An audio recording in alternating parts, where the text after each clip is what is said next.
What's up, beautiful people? Welcome into Game Day Scoreboard here on CBS Sports HQ. She is the one and only Madeline Burke. I am Chris Williamson. And breaking news, the Browns have a new starting QB.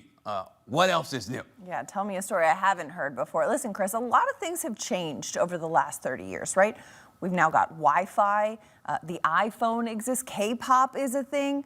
And the Browns have had a lot of different quarterbacks. Shedeur Sanders is about to be the franchise's 42nd starting quarterback since 1999. You know what's crazy about all of this, Madeline? The last time a Browns QB won their debut, Shedeur's father, Dion, was the reigning Defensive Player of the Year back in 1995. So it's been a while. But you know what? Shedeur Sanders set to make his first career start Sunday against the Raiders. Sanders took the field midway through Cleveland's Week 11 loss to the Ravens and completed 4 of 16 passes for 47 passing yards and an interception.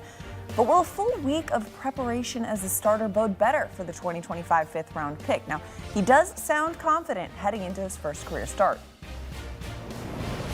For instance, I know our fans have a lot of expectations and hope, and I would be doing a disservice to myself and disservice to the organization if I didn't feel like I am the guy. I did everything I need to. I'm doing everything I need to prepare to be the best version of myself as possible. With the circumstances, everything got to be sped up, and that's great. You know, I like pressure in life. I'm just excited for everything. So, you know, I feel like I'm the guy. I know I'm the guy, but, you know, you just have to be able to see. The game got to speak. Well, we'll have to be able to see if Shedeur can put an end to this streak. The Browns have lost 17 straight games with quarterbacks making their first start.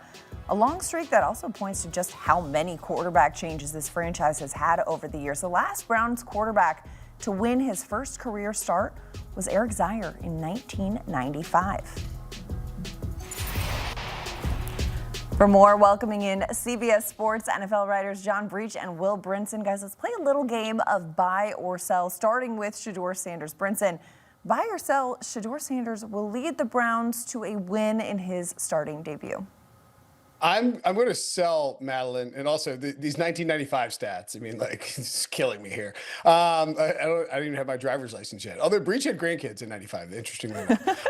Look, the key phrase here is will lead the Browns to a win in his debut, because that's not happening. Shedeur Sanders, the Browns might win. You know, they're 3.5, 4-point dogs to the Raiders in Las Vegas. The Raiders are a pretty stinky team. You know, we saw them in prime time. Gino's been bad this year. They can't protect without Colton Miller. The defense isn't great, although I expect Max Crosby might rack up some sacks against Shedeur. But if the Browns win, it's going to be in a similar vein to how they beat the Dolphins earlier in the year, which is give Quinshon Judkins like 30 carries, let him score 3 touchdowns, and let Myles Garrett, wreak havoc in the backfield on Geno Smith and come away with defensive turnovers or defensive scores. I don't think it's going to be Shedeur going like 3 of 25 and all 3 of those passes are touchdowns. So I'll sell this pretty hard. Brinson, it sounds like you're buying it, except that you're buying a Browns win, but not Shedeur Sanders leading them to that win. And the last time a Browns QB won their debut was so long ago that the division the Browns are in right now, the AFC North, did not even exist. They were in the AFC Central at the time. And so when I look at this game, I absolutely agree with Brinson. I think that if you're Kevin Stefanski, you put in the most basic game plan possible. You say, all right, Quinshon Judkins, you're going to get 40 carries. Our plan is to throw the ball 15 times. Let the defense do the rest. And there's no reason not to do that. And I will say, I do absolutely expect Shedeur Sanders to play better than he did on Sunday when he completed just 25% of his passes.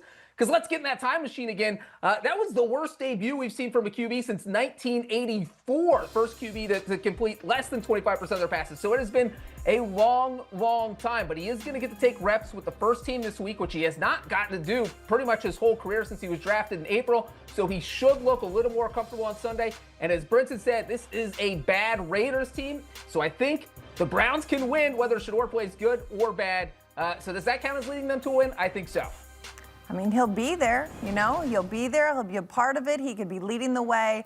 we'll see how it goes. Now, staying in the division that does now exist, let's go to the Bengals. Bengals quarterback Joe Burrow listed as a full participant in Wednesday's practice. Now, Burrow's been out since week 2 with a turf toe injury that had him on IR. The Bengals are 1-6 in his absence, but could he make his return on Sunday against the Patriots? And should he? Breech, I know that you were at practice today for these Cincinnati Bengals, so do you buy or sell Joe Burrow should return this season?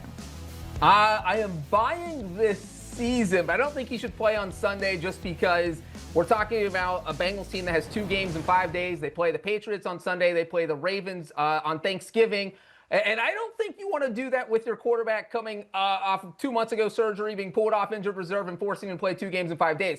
But I do absolutely buy the fact that Joe Burrow should play. He looks nimble out there. The toe looks fine. I think the only thing the Bengals have to worry about at this point is that he has not taken a hit yet. So you want to know how he's going to respond in a situation like that. And I do understand that there is this kind of factor of fans and people who watch the NFL that think, yeah, you shouldn't play Burrow if it's a lost season because you don't want to risk injuring him again. And I get that. But if he is 100% healthy and you don't let him play, you're effectively benching him. And how do you think Joe Burrow is going to handle that? That would ruin his relationship with the organization more than anything else. So I would be shocked if he didn't play. I do think he returns, and I am buying that they should let him return.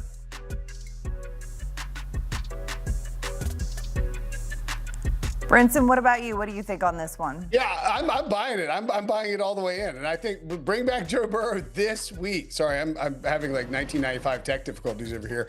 I think if you can play Joe Burrow, anytime you can put Joe Burrow out there, he gives you a much better chance to win than an injured Joe Flacco or whoever else you're throwing out. So roll Burrow out there, especially with no Jamar Chase, due to Spitgate 2.0, and see what you got. Now, the one downside here, they're 3-7. They're probably not making the playoffs. They do this every year. The one difference is they started 2-0 this year, right? That's the difference.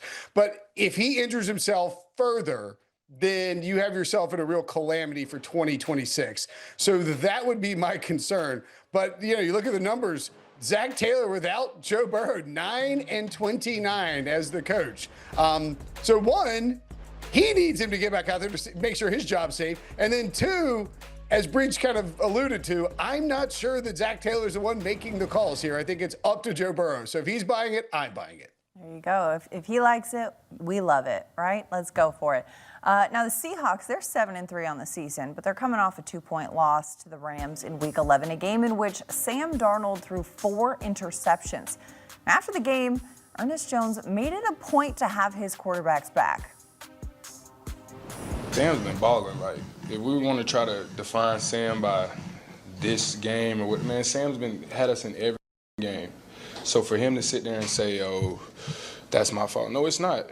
It was plays that defensively we could have made plays. There were opportunities where we could have got better stops.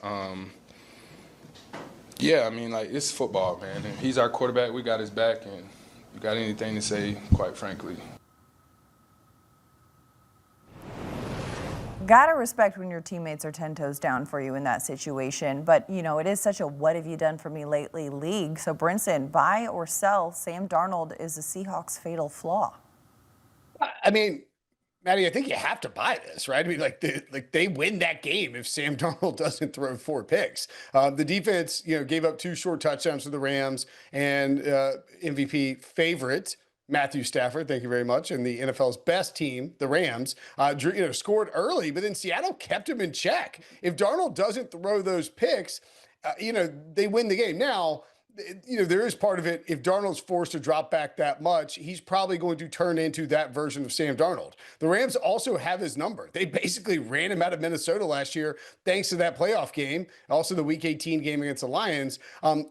Seattle can go as far as Sam Darnold can take them if they can get a lead and they can run the ball and he can throw a play action, sort of playing from ahead. I liken it a lot, and I think there's similar cases to the Indianapolis Colts with Indiana Jones, Danny Dimes, where if they're front running, they are going to be a problem. But once you get them in a negative game script where they have to throw a lot, then they're really going to be a problem except for themselves. And so, yeah, I think Sam Darnold is the fatal flaw. Yeah, I absolutely agree with Brinson here. I am also buying this. We saw this whole same story play out last season in Minnesota. We just saw the graphic up there with anytime you put Sam Darnold in a big game, it just seems like he melts down. You look at the Week 18 game that Brinson mentioned last season with the NFC North on the line. Sam Darnold was a no-show, and the Vikings lost. You look at that playoff game against the Rams. I don't want to say he was a no-show. He got sacked 7 times. I'm not sure any QB could have survived that. But again, numbers weren't great. They lose to the Rams. And then you look at this season. It's not just this Rams game on Sunday where he threw 4 interceptions. The Seahawks have lost to every good NFC team they've faced this year. They lost to the 49ers. Sam Darnold only threw for 150 yards. They lost to the Buccaneers. That one wasn't really on Darnold. That was a shootout. The defense gave up 38 points, but you still lost to a top NFC team. And then they lost to the Rams. So it just seems like Darnold, whether it's in Minnesota, whether it's in Seattle, has not been able to figure out a way to beat the top tier teams.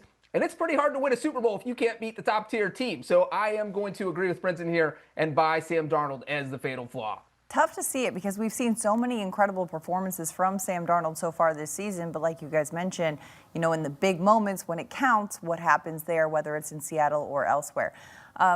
Let's talk about the Chiefs. Great googly moogly. The Chiefs are on a 2-game losing skid right now. And after falling to the Broncos in their Week 11 game, their hopes for a 10th straight division title are slipping through their fingers. I mean, Kansas City is 3 or more games out of first place in the AFC West for the first time in the Mahomes era. The Chiefs' season has not ended earlier than overtime in the AFC Championship game since Patrick Mahomes became the starter in 2018. But if the playoffs started today, they would not even be in the postseason. So this could be the beginning of a whole different chapter. Breech, buy or sell, the Chiefs are not a Super Bowl contender. Maddie, I am buying this. The Chiefs are not a Super Bowl contender because, look, if you want to be a Super Bowl contender, you have to make the playoffs.